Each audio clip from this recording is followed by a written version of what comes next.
اللہ کے نام سے شروع جو بڑا مہربان نہایت رحم فرمانے والا ہے۔ طا سین میم، یہ واضح کتاب کی آیات ہیں۔ شاید آپ صلی اللہ علیہ وآلہ وسلم اپنی جان دے دیں گے اس غم کی وجہ سے کہ وہ ایمان نہیں لاتے۔ اگر ہم چاہیں تو ان پر آسمان سے ایسی نشانی نازل کریں کہ اس کے آگے ان کی گردنیں جھک جائیں۔ ان لوگوں کے پاس جو بھی نئی نصیحت رحمان کی طرف سے آتی ہے وہ اس سے منہ موڑ لیتے ہیں، تو یقیناً وہ حق کو جھٹلا چکے تو ان قریب ان کو اس چیز کی حقیقت معلوم ہو جائے گی جس کا وہ مذاق اڑایا کرتے تھے۔ کیا انہوں نے زمین کی طرف نہیں دیکھا کہ ہم نے اس میں کس طرح عمدہ چیزیں اگائی ہیں؟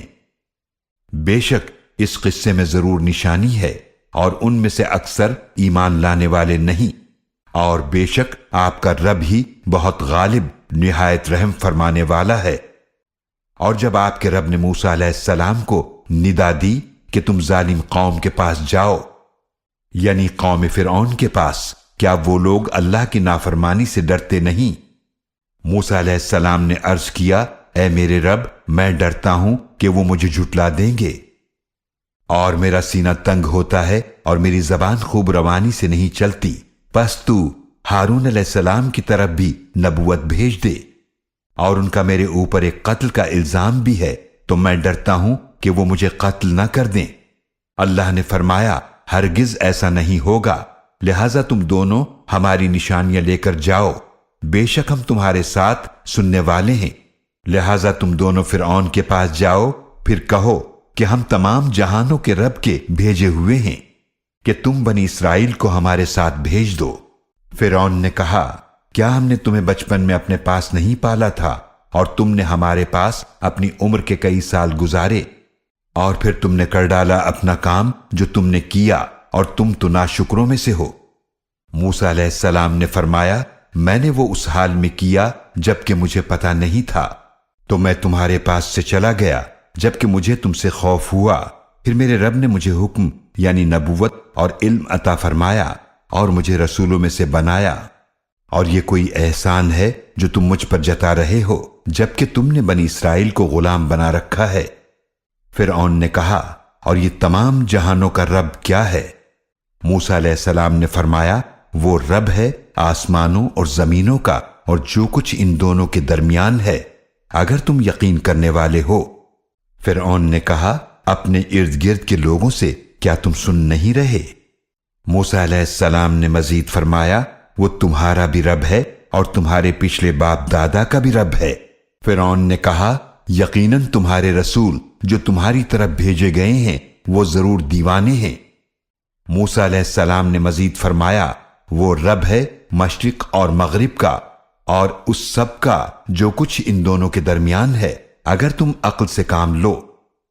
فرعون نے کہا، اگر تم نے میرے سوا کسی کو معبود بنایا تو میں تمہیں ضرور قیدیوں میں سے بنا دوں گا۔ موسیٰ علیہ السلام نے فرمایا، اور اگر میں تمہارے پاس کوئی واضح چیز لاؤں تو پھر؟ فرعون نے کہا، تو پیش کرو اسے اگر تم سچوں میں سے ہو۔ پھر موسیٰ علیہ السلام نے اپنا عصا ڈالا تو وہ ایک دم واضح اژدہا بن گیا، اور انہوں نے اپنا ہاتھ نکالا تو وہ دیکھنے والوں کے لیے سفید چمکتا ہوا تھا۔ فرعون نے اپنے ارد گرد کے سرداروں سے کہا، یقیناً یہ کوئی ماہر جادوگر ہے، یہ چاہتا ہے کہ تمہیں تمہاری سرزمین سے نکال دے اپنے جادو کے ذریعے، تو تمہاری کیا رائے ہے؟ سرداروں نے کہا، اسے اور اس کے بھائی کو کچھ مہلت دیں اور تمام شہروں میں جادوگروں کو جمع کرنے والے بھیج دیں، وہ آپ کے پاس تمام ماہر جادوگر لے آئیں۔ پھر سارے جادوگر جمع کر لیے گئے ایک معلوم دن کے مقررہ وقت پر، اور لوگوں سے کہا گیا، کیا تم جمع ہونے والے ہو تاکہ ہم جادوگروں کی پیروی کریں اگر وہی غالب ہوں۔ پھر جب جادوگر آ گئے تو انہوں نے فرعون سے کہا، کیا ہمارے لیے کوئی انعام ہے اگر ہم ہی غالب ہوں؟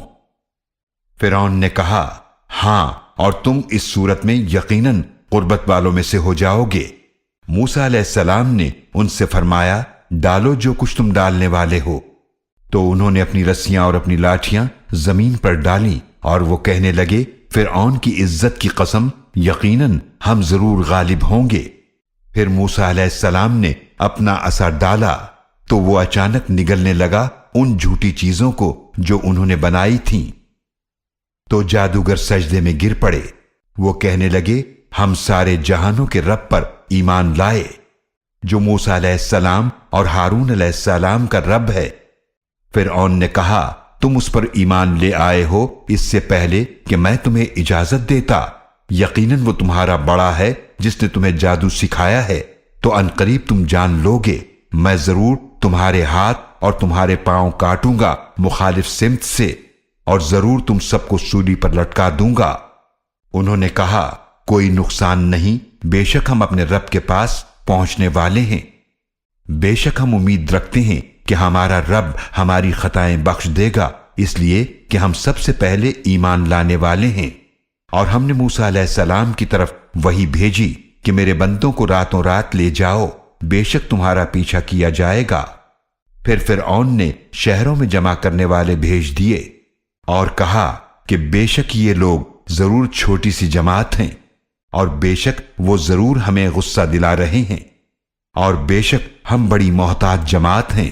پھر ہم نے یعنی اللہ نے انہیں نکال دیا باغوں اور چشموں سے اور خزانوں اور عزت والے مقام سے۔ ان کے ساتھ ہم نے اسی طرح کیا اور ان چیزوں کا بنی اسرائیل کو وارث بنا دیا۔ پھر فرعونیوں نے سورج نکلتے ہی ان کا پیچھا کیا۔ پھر جب دونوں جماعتیں آمنے سامنے ہوئیں تو موسیٰ علیہ السلام کے ساتھی کہنے لگے یقیناً ہم تو ضرور پکڑ لیے گئے۔ موسیٰ علیہ السلام نے فرمایا ہرگز ایسا نہیں ہوگا، بے شک میرے ساتھ میرا رب ہے، وہ مجھے راستہ دکھائے گا۔ تو ہم نے موسیٰ علیہ السلام کی طرف وحی بھیجی کہ سمندر پر اپنا عصا مارو، تو سمندر پھٹ گیا، پھر ہر ایک حصہ ایک بہت بڑے پہاڑ کی طرح ہو گیا، اور ہم نے وہاں دوسرے فرعونیوں کو قریب کر دیا، اور ہم نے بچا لیا موسیٰ علیہ السلام اور ان کے سب ساتھیوں کو، پھر ہم نے دوسروں کو غرق کر دیا۔ بے شک اس قصے میں ضرور عبرت کی نشانی ہے، اور ان میں سے اکثر لوگ ایمان والے نہیں تھے، اور بے شک آپ کا رب ہی بہت غالب نہایت رحم فرمانے والا ہے۔ اور آپ صلی اللہ علیہ وآلہ وسلم ان پر تلاوت کیجئے ابراہیم علیہ السلام کا قصہ، جب انہوں نے اپنے باپ اور اپنی قوم سے فرمایا تم کس چیز کی عبادت کرتے ہو؟ وہ کہنے لگے ہم بتوں کی پوجا کرتے ہیں، لہذا ہم ہمیشہ انہی کی پوجا پر جمے رہنے والے ہیں۔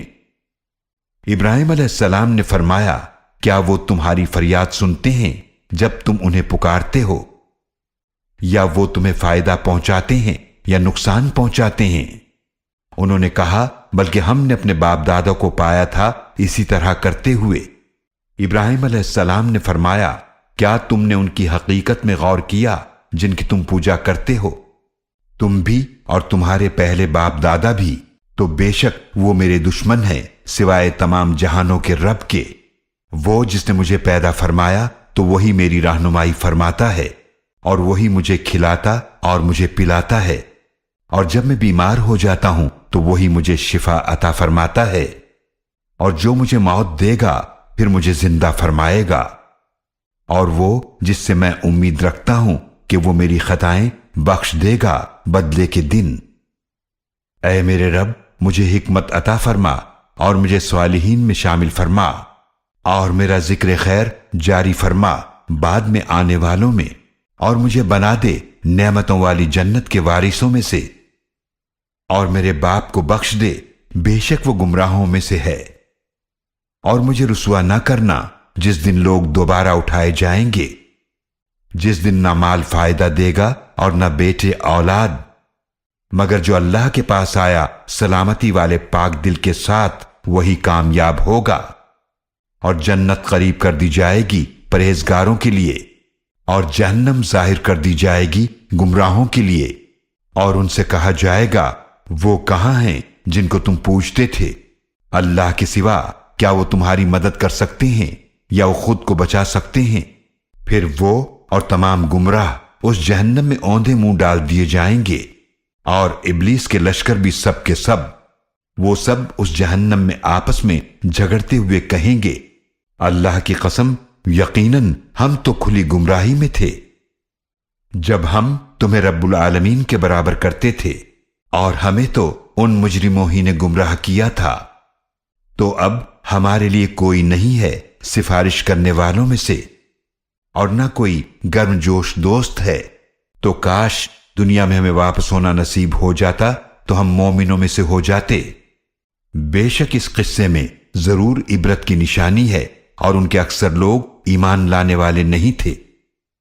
اور بے شک آپ کا رب ہی بہت غالب نہایت رحم فرمانے والا ہے۔ نوح علیہ السلام کی قوم نے رسولوں کو جھٹلایا۔ جب ان کی برادری کے فرد نوح علیہ السلام نے ان سے فرمایا، کیا تم اللہ کی نافرمانی سے نہیں ڈرتے؟ بے شک میں تمہارے لیے ایک امانت دار رسول ہوں، تو اللہ کی نافرمانی سے ڈرو اور میری اطاعت کرو، اور میں تم سے اس تبلیغ پر کوئی اجر نہیں مانگتا، میرا اجر تو تمام جہانوں کے رب کے ذمہ کرم پر ہے، لہذا اللہ کی نافرمانی سے ڈرو اور میری اطاعت کرو۔ قوم نے کہا، کیا ہم تم پر ایمان لائیں حالانکہ تمہاری پیروی حقیر لوگ کرتے ہیں؟ نوح علیہ السلام نے فرمایا، مجھے اس سے کیا غرض جو وہ کرتے ہیں، ان کا حساب تو میرے رب پر ہے، کاش کہ تم سمجھتے۔ اور میں ایمان والوں کو اپنے سے دور کرنے والا نہیں ہوں، میں تو صرف واضح طور پر ڈرانے والا ہوں۔ نوح علیہ السلام کی قوم نے کہا، اے نوح، اگر تم اس تبلیغ سے باز نہ آئے تو لازماً تم رجم کیے گئے لوگوں میں سے ہو جاؤ گے۔ نوح علیہ السلام نے دعا کی، اے میرے رب، بے شک میری قوم نے مجھے جھٹلایا، لہذا تو فیصلہ فرما دے، میرے درمیان اور ان کے درمیان کھلا فیصلہ، اور مجھے نجات عطا فرما، اور ان کو بھی جو میرے ساتھ ہیں ایمان لانے والوں میں سے۔ تو ہم نے انہیں نوح علیہ السلام کو نجات عطا فرمائی، اور ان کو بھی جو ان کے ساتھ بھری ہوئی کشتی میں تھے۔ پھر ہم نے بعد میں باقی رہنے والوں کو غرق کر دیا۔ بے شک اس قصے میں ضرور عبرت کی نشانی ہے، اور ان میں سے اکثر ایمان لانے والے نہیں تھے۔ اور بے شک آپ کا رب ہی بہت غالب نہایت رحم فرمانے والا ہے۔ قوم عاد نے رسولوں کو جھٹلایا۔ جب ان کی برادری کے فرد ہود علیہ السلام نے ان سے فرمایا، کیا تم اللہ کی نافرمانی سے نہیں ڈرتے؟ بے شک میں تمہارے لیے امانت دار رسول ہوں، تو اللہ کی نافرمانی سے ڈرو اور میری اطاعت کرو، اور میں تم سے اس تبلیغ پر کوئی اجر نہیں مانگتا، میرا اجر تو تمام جہانوں کے رب کے ذمہ کرم پر ہے۔ کیا تم ہر اونچی جگہ پر بغیر ضرورت کے ایک نشانی عمارت بناتے ہو، اور تم بڑے بڑے محلات بناتے ہو گویا تم ہمیشہ زندہ رہو گے، اور جب تم کسی کی پکڑ کرتے ہو تو سخت جابر بن کر پکڑتے ہو، لہذا اللہ کی نافرمانی سے ڈرو اور میری اطاعت کرو۔ ہود علیہ السلام نے فرمایا، اور تم اس اللہ سے ڈرو جس نے تمہاری مدد فرمائی ان چیزوں سے جنہیں تم جانتے ہو۔ اس نے تمہاری مدد فرمائی مویشیوں اور بیٹوں سے، اور باغات اور چشموں سے۔ بے شک میں تمہارے بارے میں ڈرتا ہوں ایک بہت بڑے دن کے عذاب سے۔ قوم عاد نے کہا، ہمارے حق میں برابر ہے، خواہ تم نصیحت کرو یا تم نصیحت کرنے والوں میں سے نہ ہو، یہ تو صرف پچھلے لوگوں کی عادت ہے، اور ہمیں کوئی عذاب نہیں دیا جائے گا۔ لہذا ان لوگوں نے ان ہود علیہ السلام کو جھٹلایا تو ہم نے ان کافروں کو ہلاک کر دیا۔ بے شک اس قصے میں ضرور عبرت کی نشانی ہے، اور ان میں سے اکثر ایمان لانے والے نہیں تھے، اور بے شک آپ کا رب ہی بہت غالب نہایت رحم فرمانے والا ہے۔ قوم سمود نے رسولوں کو جھٹلایا۔ جب ان سے ان کی برادری کے فرد صالح علیہ السلام نے فرمایا، کیا تم اللہ کی نافرمانی سے نہیں ڈرتے؟ بے شک میں تمہارے لیے امانت دار رسول ہوں، تو تم اللہ کی نافرمانی سے ڈرو اور میری اطاعت کرو، اور میں تم سے اس تبلیغ پر کوئی اجر نہیں مانگتا، میرا اجر تو تمام جہانوں کے رب کے ذمہ کرم پر ہے۔ کیا تم ان چیزوں میں بے فکر چھوڑ دیے جاؤ گے جو یہاں دنیا میں ہیں، یعنی باغات اور چشموں میں، اور کھیتوں اور کھجوروں میں جن کے خوشے نرم و نازک ہیں، اور تم پہاڑوں کو تراش کر اتراتے ہوئے گھر بناتے ہو، تو تم اللہ کی نافرمانی سے ڈرو اور میری اطاعت کرو۔ صالح علیہ السلام نے مزید فرمایا، اور حد سے بڑھنے والوں کے حکم کی اطاعت نہ کرو جو زمین میں فساد پھیلاتے ہیں اور وہ اصلاح نہیں کرتے۔ قوم سمود نے کہا، بے شک تم صرف جادو کیے گئے لوگوں میں سے ہو، تم ہمارے جیسے ہی بشر ہو، لہذا تم کوئی نشانی معجزہ لے آؤ اگر تم سچوں میں سے ہو۔ صالح علیہ السلام نے فرمایا، یہ اونٹنی معجزہ ہے، پانی پینے کی ایک باری اس کی ہے اور ایک مقرر دن تمہارے پینے کی باری ہے، اور اسے برائی کے ارادے سے ہاتھ نہ لگانا ورنہ تمہیں بڑے سخت دن کا عذاب آ پکڑے گا۔ تو انہوں نے اس کی ٹانگیں کاٹ ڈالی، پھر وہ نادم ہو گئے۔ پھر انہیں عذاب نے آ پکڑا۔ بے شک اس قصے میں ضرور عبرت کی نشانی ہے، اور ان میں اکثر ایمان لانے والے نہیں تھے، اور بے شک آپ کا رب ہی بہت غالب نہایت رحم فرمانے والا ہے۔ لوط علیہ السلام کی قوم نے رسولوں کو جھٹلایا۔ جب ان کی برادری کے فرد لوط علیہ السلام نے ان سے فرمایا، کیا تم اللہ کی نافرمانی سے نہیں ڈرتے؟ بے شک میں تمہارے لیے امانت دار رسول ہوں، تو تم اللہ کی نافرمانی سے ڈرو اور میری اطاعت کرو، اور میں تم سے اس تبلیغ پر کوئی اجر نہیں مانگتا، میرا اجر تو تمام جہانوں کے رب کے ذمہ کرم پر ہے۔ کیا تم نفسانی خواہش پوری کرنے کے لیے مردوں کے پاس آتے ہو جہان والوں میں سے، اور تم چھوڑ دیتے ہو اپنی بیویوں کو جنہیں تمہارے رب نے تمہارے لیے پیدا فرمایا، بلکہ تم حد سے بڑھنے والے ہو۔ لوط علیہ السلام کی قوم نے کہا، اے لوط، اگر تم باز نہ آئے تو تم ضرور اس بستی سے نکال دیے جاؤ گے۔ لوط علیہ السلام نے فرمایا، بے شک میں تمہارے اس عمل سے نفرت کرنے والا ہوں۔ لوط علیہ السلام نے دعا کی، اے میرے رب، مجھے اور میرے گھر والوں کو نجات عطا فرما اس عمل کی سزا سے جو وہ کرتے ہیں۔ تو ہم نے ان لوط علیہ السلام کو اور ان کے سب گھر والوں کو نجات عطا فرمائی، سوائے ایک بڑھیا کے جو پیچھے رہ جانے والوں میں سے تھی۔ پھر ہم نے باقی لوگوں کو ہلاک کر دیا، اور ہم نے ان پر پتھروں کی شدید بارش برسائی تو وہ عذاب سے ڈرائے جانے والوں پر بہت بری بارش تھی۔ بے شک اس قصے میں ضرور نشانی ہے، اور ان میں اکثر ایمان لانے والے نہیں تھے، اور بے شک آپ کا رب ہی بہت غالب نہایت رحم فرمانے والا ہے۔ ایکا کی بستی والوں نے رسولوں کو جھٹلایا۔ جب ان سے شعیب علیہ السلام نے فرمایا، کیا تم اللہ کی نافرمانی سے نہیں ڈرتے؟ بے شک میں تمہارے لیے امانت دار رسول ہوں، تو تم اللہ کی نافرمانی سے ڈرو اور میری اطاعت کرو، اور میں تم سے اس تبلیغ پر کوئی اجر نہیں مانگتا، میرا اجر تو تمام جہانوں کے رب کے ذمہ کرم پر ہے۔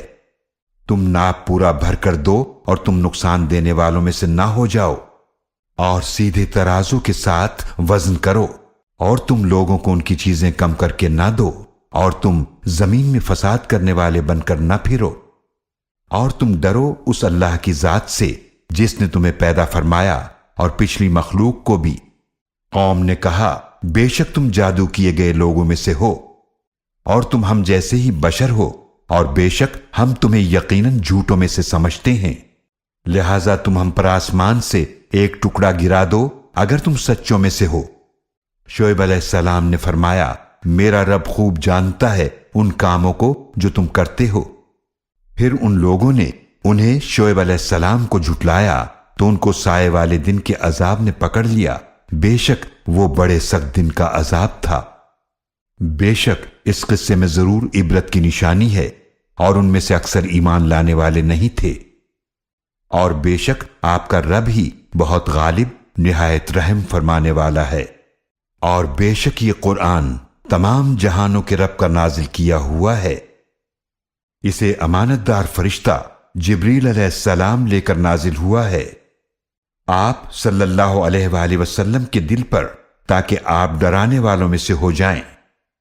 یہ قرآن مجید نازل ہوا ہے واضح عربی زبان میں، اور بے شک اس قرآن مجید کا ذکر پہلی کتابوں میں بھی موجود ہے۔ کیا ان کے لیے یہ نشانی کافی نہیں کہ اسے بنی اسرائیل کے علماء بھی جانتے ہیں؟ اور اگر ہم اس قرآن کو نازل فرماتے کسی عجمی غیر عربی پر، پھر وہ اسے ان کے سامنے پڑھتا تو بھی وہ ایمان نہ لاتے۔ اس طرح ہم نے اس کے انکار کو